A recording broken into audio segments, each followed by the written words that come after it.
I'd put my finger on three that really reveal at this broad level the decline of our, not only the moral standing of our culture elsewhere, but also the, just the social fabric of our culture. One, UNICEF study, 2004, ranked the social well-being of children in 21 industrialized nations.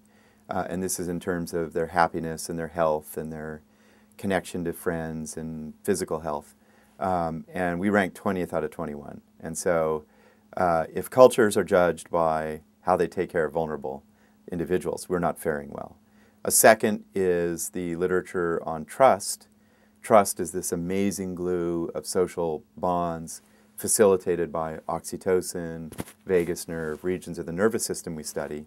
And the degree to which American citizens trust each other has dropped precipitously in 15 years. Now this is pre-Obama, and I suspect there's been a boost, a significant boost. And third, all the data on where our culture stands in the eyes of other cultures is unequivocal. And we have dropped, we've plummeted as a nation to respect in the past 8 or 10 years. So those are pretty strong indicators of where we are. I see spiritual tradition and spiritual organizations as derivative of something more basic that we've lost, which is what people like Confucius and what you see in streams of Buddhism have really cultivated, which is an everyday set of intuitions and ethics that build up strong communities. And these are things like, just the rudiments of respect toward others, being affectionate, we've talked about it today, being complimentary, sacrificing the self for others. Those are all things that evolution has designed us to do. And regrettably, when I look at those indicators of our poor cultural health, I put my finger on the decline of emotions like gratitude and compassion and reverence in our culture.